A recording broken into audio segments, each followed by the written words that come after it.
And now it's our pleasure to introduce Kevin Maringer. Kevin is a molecular virologist and immunologist interested in how virus-host interactions in mosquito vectors drive arbovirus transmission and emergence. The work focuses on the flavivirus dengue virus, the most prevalent mosquito-borne virus affecting humans, and its primary mosquito vector Aedes aegypti. Kevin completed his PhD in the lab of Jill Elliott at Imperial College London, where they studied HSV particle assembly, herpes simplex virus.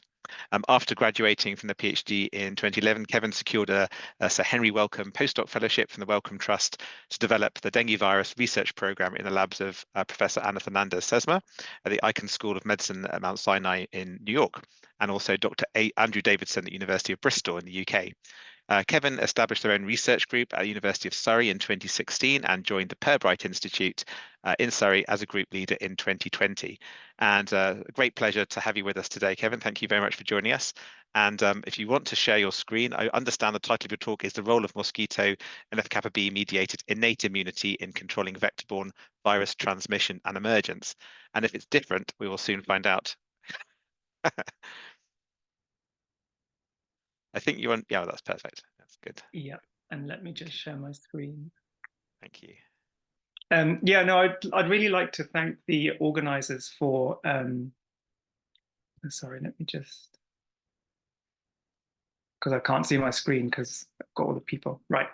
Yeah, I just wanted to thank the organizers for giving me the opportunity to talk a bit about our recent research. And as we just heard in the introduction, I'm going to talk about something a little bit different today. So I'm going to talk about insect immunity and how immunity in insect vectors actually influences the transmission of vector-borne viruses.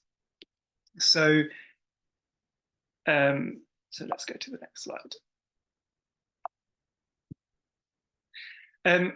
So we study arthropod-borne viruses or arboviruses, and these are globally important viruses. There's a lot of viruses in this group that are emerging or re-emerging. So Japanese encephalitis virus causes a big disease burden in Asia, and it's also increasing in its importance. And many of you will remember the Zika virus outbreak almost 10 years ago now in the Americas that caused a lot of morbidity. And there's a number of other viruses that are sort of on the cusp of emergence or are causing localized emergence events. And the virus that we're most interested in really is dengue virus, which is present all across the tropics and really causes a huge global disease burden and is the most relevant and most important arbovirus for human disease. So when we think about arbovirus transmission and emergence, most arbovirus start off in what we call enzootic cycles. So that means that these viruses are cycling between wildlife and mosquitoes that feed on wildlife. So there are thousands of mosquito species, and they all have very specific feeding preferences for specific hosts. And so in these enzootic cycles, the virus is circulating, as I said, between wildlife. And every now and then, these mosquitoes may feed on a human and transmit the virus to the humans. But humans don't really contribute to the transmission cycle. So we can get very sick, but we don't actually contribute to these transmission cycles. So as these viruses emerge, one way to emerge is that these viruses can spill over into what we call epizootic cycles, where they cycle between livestock species, which are much more closely associated with humans. So this brings the virus closer to us. And then they would use different vectors for this transmission cycle, and then they can again jump into humans. And a really good example here is Japanese encephalitis virus, where human outbreaks are always associated really with outbreaks in pigs. And finally, a small minority of viruses are able to adapt to mosquito vectors that are highly urban and basically sort of domesticated. So they're highly human associated, and these mosquito species can mediate transmission directly between people. And these viruses no longer really require these enzootic cycles for maintenance. And so dengue is a really good example of that. So we're really interested in understanding what allows viruses to be transmitted by these mosquitoes in these highly urban and transmission cycles that can cause quite explosive outbreaks and epidemics. So because the mosquito vector is required for transmission, it's really critical in understanding how these viruses spread and cause human disease. And mosquitoes are actually biological vectors. So what that means is that the virus has to replicate in the vector to be able to be transmitted. And so when the mosquito feeds on a human, it will acquire the virus. And the virus has to replicate in the midgut of the mosquito and then escape that midgut and replicate again in the salivary glands so that it can then be injected into the next human in the next blood meal and then be transmitted on. And so because there's an active, because this requires active replication, there are a number of barriers within the mosquito that can prevent that replication and can therefore prevent transmission. And a major barrier to the transmission of viruses in mosquitoes is the mosquito immune system, particularly in the midgut and particularly in the salivary glands. So mosquito immunity looks quite different from vertebrate immunity, so I just want to orientate you a bit. So insects do not have any adaptive immune responses, so there's no antibody responses, for example, and they also don't have the interferon system, which in vertebrates would be very important for controlling viruses.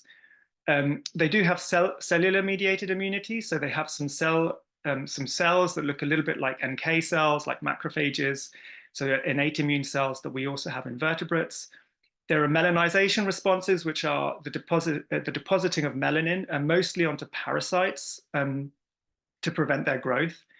We've got reactive oxygen species. But when we think of viruses, really, we're thinking of intracellular responses. And so we have the RNA interference system, which is an intrinsic immune response, which is always present. And this pathway works a little bit like the microRNA pathway in vertebrates, whereby it's a sequence-based recognition system that then silences viral genome replication.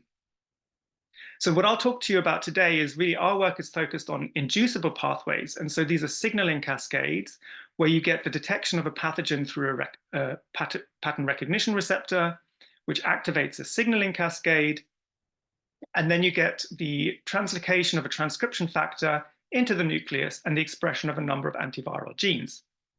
And a number of these pathways are relatively conserved between insects and vertebrates. And so although insects do not have interferon, they do have JAK-STAT signaling. So they have the downstream signaling cascade.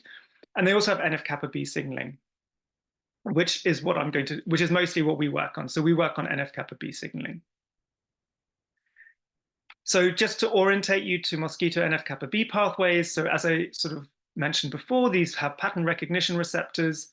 Sorry, there are two NF-κB pathways in insects, the toll pathway, which looks a little bit like TLR signaling in vertebrates, and the IMD pathway, which looks a little bit like TNF receptor signaling. And both of these pathways are antimicrobial. And they have pattern recognition receptors that activate these signaling cascades. And really the most important thing to take from this slide is that you get the activation and nuclear translocation of the NF-κB transcription factor. And so in the case of the toll pathway, that's REL1A, and in the case of the IMD pathway, that's REL2. And then downstream of that, you'll see the activation of antimicrobial genes.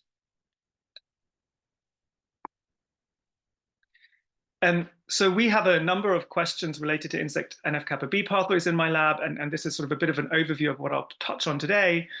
So we're really interested in how important these NF-κB pathways are in antiviral defense, and also how they detect viral infection. And ultimately, the reason we're studying this is to better understand the barriers to arbovirus transmission and to understand whether we could manipulate these immune responses to generate genetically modified mosquitoes that can no longer transmit arboviruses.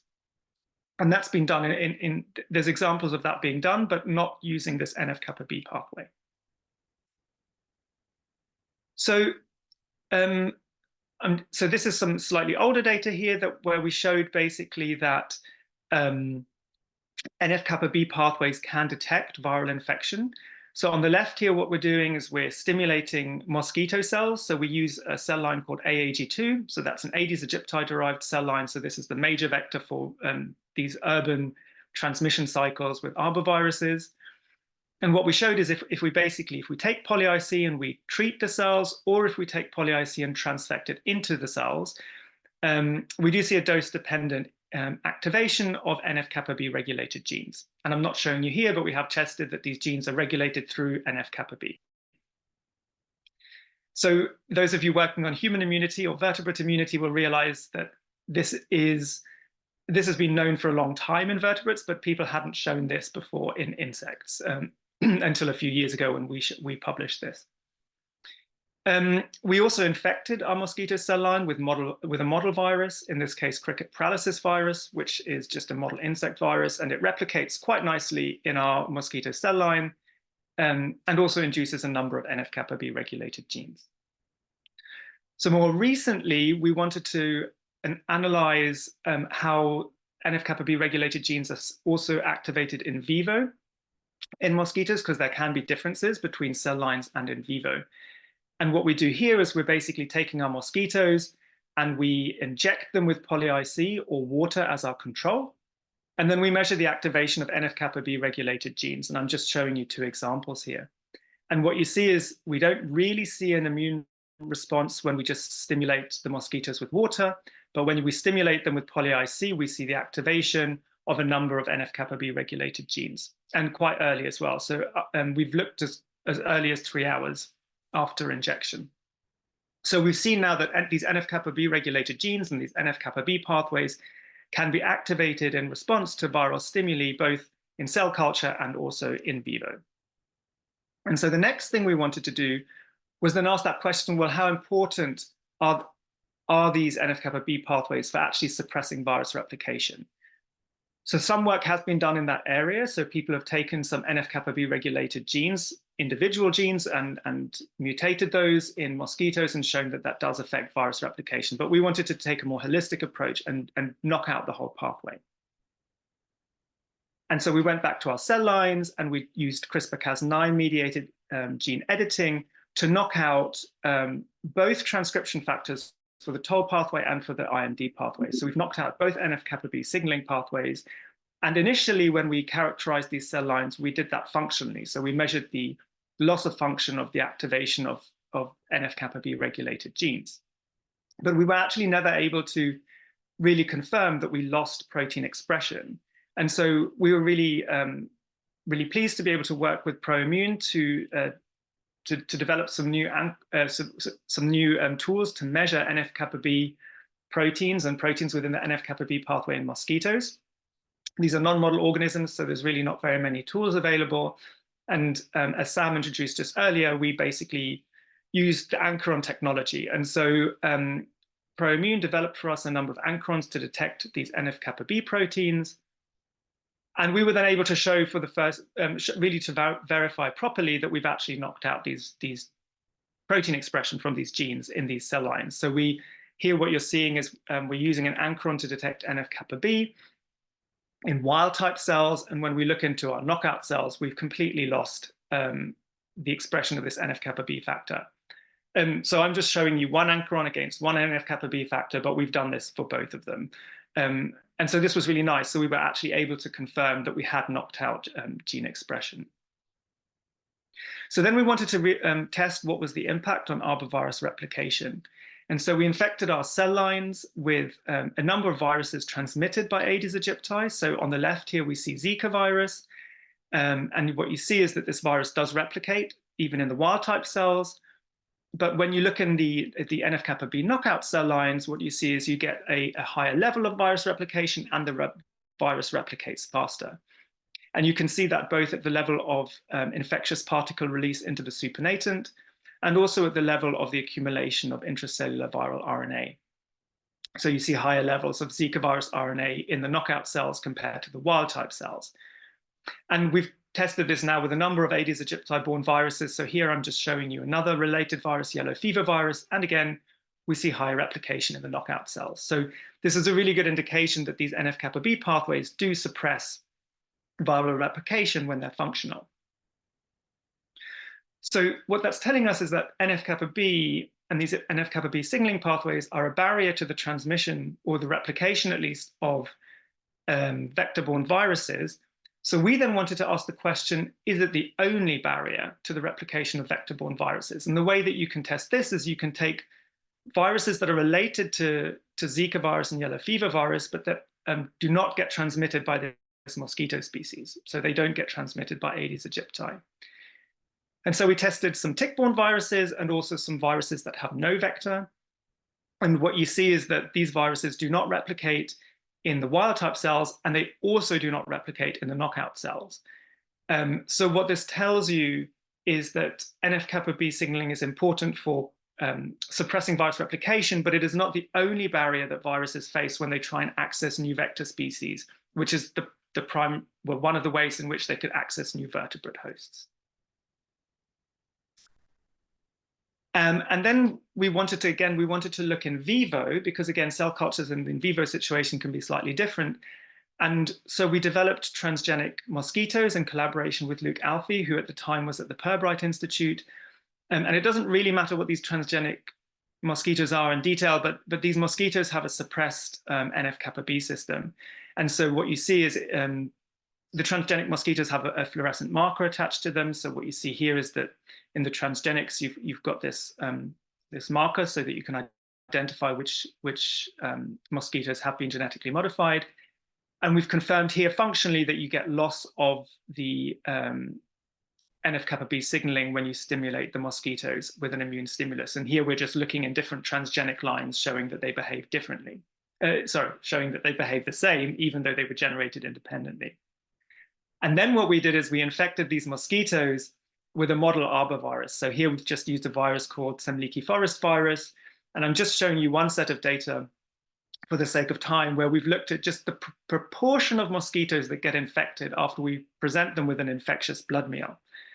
And what you see is that we obviously get infection in the wild-type mosquitoes, but in the NF-κB suppressed mosquitoes, we see actually a much higher level of infection. And again, this is telling us again that this NF-κB pathways are important for suppressing the ability of viruses to establish infection in the vector. And so they are important for regulating that transmission from humans to the vector and therefore back to humans. So just to summarize what I spoke to you about today, so I've sort of shown you that mosquito NF-κB signaling is induced by viral patterns, and also that NF-κB pathways are able to suppress arbovirus replication in cell lines and in vivo, and we think that they are an important barrier to the transmission of arboviruses. And so I'm just going to acknowledge everyone in my research group. I already sort of listed the people who performed the work on the slides, as I showed you. I also really want to thank Luke Alfie and his team who helped us develop the transgenic mosquitoes and all of our core-funded seal high containment and insectary support at the Pirbright Institute. And of course, our funders and also ProImmune, not only for giving me the opportunity to speak today, but also for collaborating with us to develop those ankyrons that were so crucial in determining whether or not we had that knockout in the cell line. So I think I'll leave it there, and I'm very happy to take questions, and maybe I'll stop sharing so I can actually see everyone. Thank you very much, Kevin. That's great. Perfect. Does anybody have any questions for Kevin? It's great just to hear the whole story as well, which we hadn't really had a chance to kind of connect with you about before. But there is a question from Jorge. He asks, I imagine that the similar mechanism works in humans. What do you think about that? Yes, so I think it's still, I'm not sure how clear it is that NF-κB, so NF-κB is important in humans in the sense that it's involved in the upregulation of interferon, which is a different system to invertebrates. So in insects, the NF-κB pathways are directly antiviral. So the function, although I said the pathways are conserved, it's really the signaling that's conserved. The way that they work is quite different. So for example, with the toll pathway, toll in insects is actually not a pattern recognition receptor. So TLRs in humans, toll-like receptors in humans are pattern recognition receptors. But it's not really clear if TLRs can do that in insects yet. There's some evidence that it's possibly true, but toll itself is a cytokine receptor, actually. So yeah, certainly NF-κB regulated upregulation of interferon through TLR signaling is very important in vertebrates. We haven't really looked at that. Great. So what's the kind of the next kind of key question that you need to to address in understanding some of these key pathways? So I think one key, well, I think there's I'll give you two key questions. Why Two for not? the first one. So I think one thing we're really interested in is really understanding which genes actually are upregulated through these pathways, and so which of those are actually acting antivirally. And those are likely not to have really orthologs in vertebrates, so they're probably going to be completely new functional groups of antiviral genes. And because we've shown that NF-κB is a barrier to virus transmission and replication, the sort of hypothesis is that arboviruses therefore have to be able to evade that immunity, right? So they have to be able to suppress that immune response so that they can replicate and be transmitted. And so we have a research program looking at how viruses do that as well. Great. Oh, that's great. Thank you very much. Do we have any other questions? Yeah, I want to ask actually. So you mentioned a bit about the focus of the work obviously being on NF-κB, but sort of ultimately with a mind to try and find a way to create mosquitoes that are refractory to arbovirus infection. Would that be more sort of targeting this pathway at the point of the NF-κB and the REL1, REL2, or more sort of like more the downstream signaling of NF-κB? I don't know, at what point do you see being able to target that pathway to create a refractory mosquito? So that's a really good question. So people have overexpressed these NF-κB factors transgenically, and that does produce somewhat of an antiviral effect. But if you start playing with the pathway at that level, the problem is these are also antibacterial, and so the mosquito has a microbiome which it doesn't want to get rid of, right? So this is a careful kind of balance between the immune responses that might get rid of bacteria and the microbiome. And also they are, constantly exposed to bacteria, right? So bacterial insults, so you don't want to make the mosquito immune system so weak that it can't protect itself against all the bacteria in the environment, because then the mosquito won't survive. So we actually think you're going to have to make a more targeted intervention. So if you just you can't actually knock out the toll pathway because it's essential for development. You might be able to knock out the IMD pathway. That's not really been shown, but that would be a complete knockout of all immunity, and that mosquito won't really be fit in the wild. So we are thinking it would be more targeted. So maybe trying to understand which of those antiviral effectors are the most important, and then seeing whether we can make those more readily inducible or maybe even constitutively express them, but they need to be identified first. Yeah. Okay, thank you. Well, thank you very much indeed, Kevin, for your talk. Really appreciate it. Yeah, we will let you go. That's great. Yep.